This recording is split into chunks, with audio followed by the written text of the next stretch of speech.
Nesse vídeo eu vou te mostrar como é possível começar a investir internacionalmente de forma diversificada mesmo com muito pouco dinheiro. Se você gosta desse tipo de conteúdo, meu nome é Otávio Paranhos e nesse canal eu falo como você monta uma carteira de aposentadoria global, investindo tanto no Brasil quanto no exterior, especialmente em renda variável. Então pessoal, nesse vídeo aqui eu gostaria de comentar para você como que você consegue desde o início iniciar a sua caminhada aí de investidor internacional, investidor montando uma carteira global de aposentadoria, mesmo com pouco dinheiro. Primeira coisa é o seguinte, as pessoas elas se preocupam com essa questão da quantidade de dinheiro. Qualquer ativo, na maioria das corretoras, principalmente essas corretoras mais feitas para os brasileiros aqui que todo mundo conhece, é possível você comprar ações fracionadas, ou seja, pedaços pequenos de ações. Nesse ponto, a partir de $1 você já consegue comprar um determinado ETF, que é um fundo passivo. Você consegue comprar também uma ação qualquer a partir de $1. Pouco dinheiro não é desculpa para ninguém deixar de investir. Então você já consegue comprar vários ativos e ter uma boa diversificação a partir de muito pouco dinheiro. A partir de R$100 você já consegue tranquilamente diversificar, assim como uma pessoa que teria milhões de reais, certo? Então a grande questão que fica é como que eu vou começar de forma diversificada. Bom, sobre isso agora é o importante. A maioria das pessoas, quando elas pensam em diversificação, elas pensam, eu vou então pegar um fundo de ações grandes, ações de blue chips, que chamam, né, que são de empresas muito maiores, mais consolidadas, que valem bilhões de dólares, de reais, para ter uma maior segurança. Depois vou ter uma parte da carteira aqui de small caps, que a gente chama que são empresas de pequena capitalização de mercado, empresas menores, mais arriscadas, mas que tem uma expectativa de retorno maior. E por outro lado, também posso ter aí ou fundos imobiliários no Brasil ou REITs, né, no exterior, que são Real Estate Investment Trusts, ou seja, ativos do mercado imobiliário. Então tem essas três áreas que as pessoas pensam: empresas grandes, empresas pequenas e ativos reais, né, imóveis. Eu não acho que essa seja a melhor forma de diversificar. As pessoas elas vivem dividindo a carteira nessas três ideias. Mas muitas vezes quando você fica somente dentro de um país, mesmo dividindo nessas três categorias, existe uma correlação muito grande, porque um país, sendo que ele está em um determinado ciclo econômico, ele tem uma determinada taxa de juros, isso faz com que os ativos andem muito em conjunto. Como você pode ver aqui nesse gráfico, aqui a gente observa o resultado do S&P 500, tá? Que são as 500 maiores empresas americanas, que é basicamente o retorno da média do mercado americano, certo? Agora, se a gente coloca, por exemplo, as empresas small caps americanas, as empresas pequenas, a gente vê que teve uma rentabilidade um pouco maior, mas você vê que é muito correlacionado, é muito parecido o retorno, não só o retorno, na realidade a relação, né? A experiência que você tem enquanto investidor ao longo dos últimos 15 anos, ela é parecida, ó, quando cai um, cai o outro, certo? Assim como, por exemplo, quando a gente coloca os imóveis, que as pessoas consideram como outro ativo, a gente vê que também é parecido. Esse aqui é o retorno do VNQ, que é um dos principais ETFs de REITs, ou seja, um dos principais fundos que junta diversos fundos imobiliários americanos, e a gente vê que apesar do resultado ter sido inferior, a correlação é muito grande, tá? Agora, se você coloca um ativo que não é da mesma geografia, porque esses três são dos Estados Unidos, a gente tira os dois aqui, por exemplo, e coloca um ETF de mercados emergentes. Você vê que tem uma dinâmica muito diferente. Assim, as geografias fazem com que os ativos não estejam no mesmo passo. E isso aqui de fato protege você. É muito mais do que o país e a classificação interna de ativos dentro dele, é a geografia, certo? Então, e essa é a ideia que eu queria trazer para você e, consequentemente, faz sentido você diversificar de forma geográfica no mundo inteiro. Então, como é que eu começo diversificado com pouco dinheiro? Bom, se você quiser investir de maneira neutra, pra mim, assim, é muito claro, as pessoas vivem querendo complicar, mas tem um ETF, que eu já falei várias vezes aqui, que é o ETF VT. O ETF VT, ele investe no mundo inteiro, em todas as ações do mundo, e principalmente as empresas grandes, de uma maneira neutra. Aí você pode me dizer, Otávio, eu não quero investir em um só ETF, eu quero investir em vários diferentes.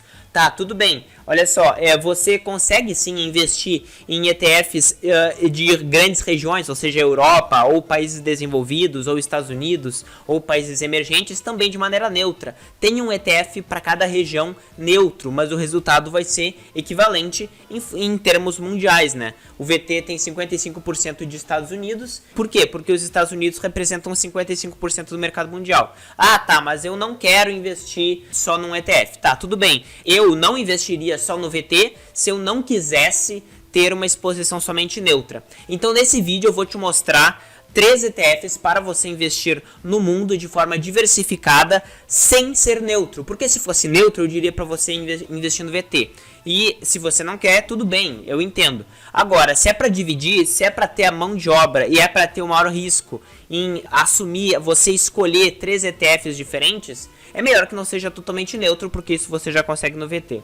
Então, o primeiro ETF que eu queria mostrar para você é o seguinte, é dividir o mundo da mesma forma que é dividido o VT, na realidade dividir da mesma forma que é dividido o mercado financeiro mundial. Metade do mercado financeiro mundial está nos Estados Unidos, então um dos principais ETFs que eu colocaria é o VTV, mas que investe em grandes empresas tão somente americanas, mas com um fator valor. O que é isso, Otávio? Sempre que você não quer investir de maneira neutra, você está colocando algum critério de seleção. Você está dizendo, eu não quero tal empresa e eu quero mais de tal empresa, eu quero mais de tal setor, eu quero comprar mais alguma coisa em relação ao que seria natural e geral e normal, certo? Você está assumindo que você sabe o que vai dar mais resultado, porque se você não soubesse, você deveria investir de maneira neutra, de forma conscientemente ignorante, correto? Então, esse ETF, ele investe no fator valor. O que é isso?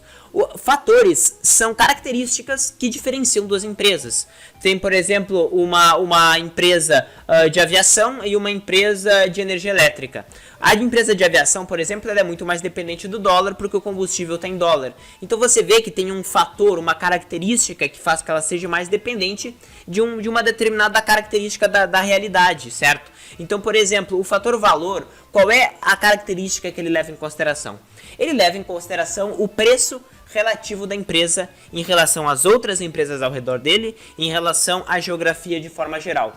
Então, esse ETF ele vai acabar investindo em empresas que estão mais baratas em relação à média. Aí você vai me dizer, nossa, isso é ótimo, seria muito bom comprar empresas mais baratas. Sim, mas você tem que entender o seguinte, por que elas são mais baratas? Elas são mais baratas porque elas são empresas um pouco piores. São empresas que estão numa dificuldade um pouco maior. E por isso o mercado não é burro. Quando a gente fala o mercado, a gente fala todos os investidores institucionais, a gente fala os analistas, os banqueiros, todas essas pessoas entendem que há mais risco ali, então eles não querem aceitar pagar tão caro por uma determinada empresa, então ela fica um preço mais barato. Quando você compra um ETF desse, você está fazendo exatamente isso. Você está aceitando correr mais risco, mas pagando mais barato por causa desse risco que você assume. Então a sua expectativa de retorno aumenta. Você pode ver que nesse ETF tem uma taxa de administração de 0,04%, o que é bem baixa, tá? Agora, quando a gente observa, por exemplo, como que a gente seleciona esse critério de valor mais barato, tá aqui, ó. É book to price, ou seja, preço em relação ao patrimônio líquido, forward earnings to price, ou seja, os lucros futuros em relação ao preço, lucros históricos em relação ao preço, os dividendos em relação ao preço e as vendas em relação ao preço. Aqui nesse histograma aqui a gente consegue observar bem como é que é a divisão de todos esses fatores de valor em relação ao preço da empresa no final. Você vê que todos eles têm a questão preço, ó. Porque tudo isso considera que se você pagar um preço menor em relação ao que você está levando para casa, você vai selecionar as empresas deste fator. Estes são os critérios. Então esse é o primeiro ETF que eu gostaria de falar para você, um ETF americano focado no fator valor. É um fator que não é neutro. Por quê? Porque senão você investiria no VT, que é de maneira geral é mais neutro. O segundo ETF que eu gostaria de mostrar para você é o ETF EFV, que é o MSCI EAF Value ETF. Também é um ETF de valor, conforme eu já expliquei para você o que ele faz, só que ele investe nos mercados de países desenvolvidos, tá?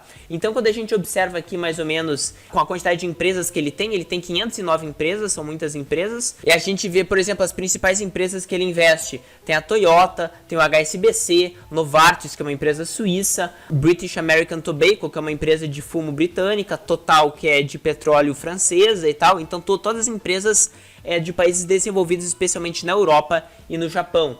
Quando a gente observa aqui exatamente como é que é a formação do índice, a gente vê que o que ele leva em consideração? Como é uma outra empresa que faz esse índice, ela leva em consideração outros critérios. Aqueles critérios que a gente viu antes eram bem diversificados, como você viu. Aqui ele leva em consideração somente o book value to price, ou seja, o preço em relação ao patrimônio líquido, os lucros de 12 meses futuros em relação ao preço e os dividendos, né? Ou seja, os dividendos também em relação ao preço.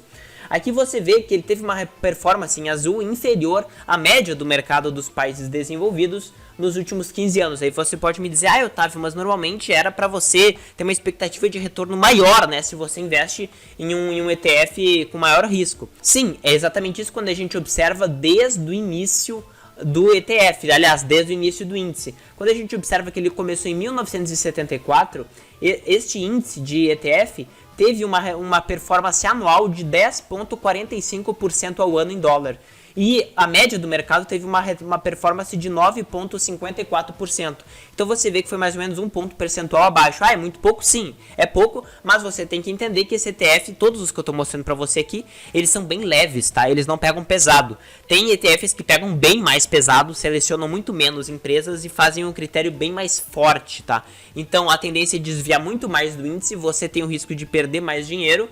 Mas esses daqui eu tô mostrando para você que quer ter uma carteira com uma tendência que justifica você assumir mais risco no longo prazo, de uma forma muito suave, certo? Porque a performance é muito parecida com a média do mercado. Aqui quando a gente observa as características deste ETF em relação à média do mercado, você vê, por exemplo, que o dividendo dele é maior em relação à média, o dividendo dele é de 6% ao ano, a média do mercado é 4%. O preço em relação ao lucro é menor, o preço futuro em relação ao lucro é menor e o preço em relação ao patrimônio líquido também é menor. Então você vê que todos os indicadores de preço são abaixo, são inferiores. Você vai estar assumindo mais risco em troca de uma expectativa de retorno maior. É isso que você vai estar comprando. O terceiro ETF que eu gostaria de mostrar para você é o EMV, que é o iShares Edge MSCI Minimum Volatility Emerging Markets ETF. Esse aqui não foi exatamente pelo fator valor que eu selecionei, foi pelo fator baixa volatilidade. Você vai estar comprando, você vai estar fazendo uma peneira, em vez de selecionar todas as empresas de mercados emergentes, você vai estar selecionando só aquelas de mercados emergentes que tem menos volatilidade. Quando a gente observa como é que o índice ele é formado, a gente observa que ele é formado pelo inverso da volatilidade, né, pela variance, e isso acontece por uma medida de análises semanais do retorno nos últimos 3 anos em relação ao índice. Então, durante 3 anos antes de montar o índice e selecionar as empresas, eles viam a cada semana qual era a volatilidade de uma determinada ação. E daí eles veem a média de volatilidade de uma determinada ação e isso vai gerar um ranking lá, ou seja, uma ordem de ações menos voláteis e eles vão selecionar aquelas lá. Quando a gente observa aqui como é que foi o retorno desse tipo de investimento ao longo do tempo, a gente observa aqui que ele teve um retorno superior nos últimos 15 anos em relação à média do mercado de países em desenvolvimento, tá? A gente observa que desde 1993 o retorno dele foi de 8,30% ao ano em dólar e o retorno da média dos países emergentes foi de 6% ao ano em dólar. Então você vê que nem sempre aqui ele é mais barato, ele é apenas menos volátil. Em geral, empresas menos voláteis não são necessariamente as mais baratas.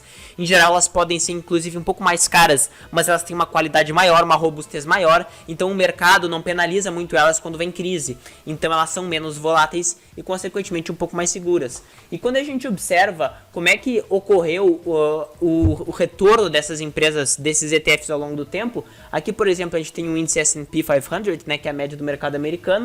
Se a gente colocar o VTV, que é o índice de grandes empresas do fator valor americana, você vê que teve uma performance inferior. Essa última década toda foi uma década em que houve uma performance pior do fator valor em relação à média do mercado, e se discutiu muito mesmo nos Estados Unidos especialmente, será que o fator valor estaria morto? Será que ainda compensa investir nesse fator? Ou seja, será que compensa pagar mais barato por empresas mais arriscadas? Porque, por exemplo, as empresas de tecnologia que são de ótima qualidade performaram melhor do que a média do mercado, então isso é uma coisa que se questionou muito. Até agora não se comprovou o contrário, tá? E eu peguei um ETF bem leve, tá? Como eu já falei, é para você dormir tranquilo sabendo que a sua carteira tem uma tendência de valor bem leve, tá? Se agora a gente pega a média dos mercados emergentes, a gente vê que teve essa performance aqui nos últimos 15 anos mais ou menos. Se a gente coloca esse ETF, que ele é um pouco mais recente, de baixa volatilidade, a gente vê que ele teve um pouco menos de volatilidade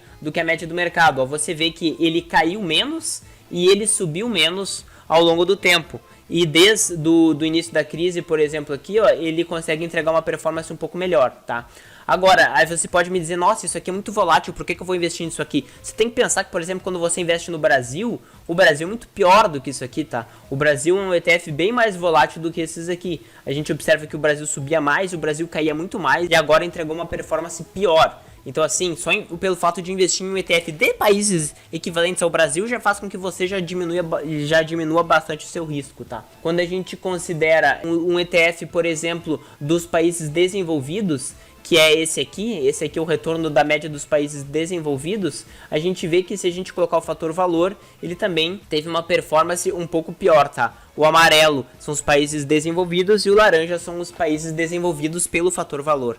Então são esses 3 ETFs que eu gostaria de apontar para você, se você quiser ter uma carteira diversificada de verdade, não apenas com aquelas ideias que todo mundo acha de grandes empresas, empresas pequenas e imóveis, tá? Com isso aqui você consegue diversificar de forma global em geografias diferentes, se protegendo e com um fator diferente que tende a performar muito bem no longo prazo. Se você gostou desse tipo de conteúdo, escreve aqui hashtag Brasil para eu saber que você investe no Brasil ou hashtag exterior para eu saber que você investe no exterior. Comenta aqui embaixo o que você achou e dá um like no vídeo para eu saber que você gosta desse tipo de conteúdo, certo? Então é mais ou menos isso, se inscreve no canal e ativa as notificações. Valeu!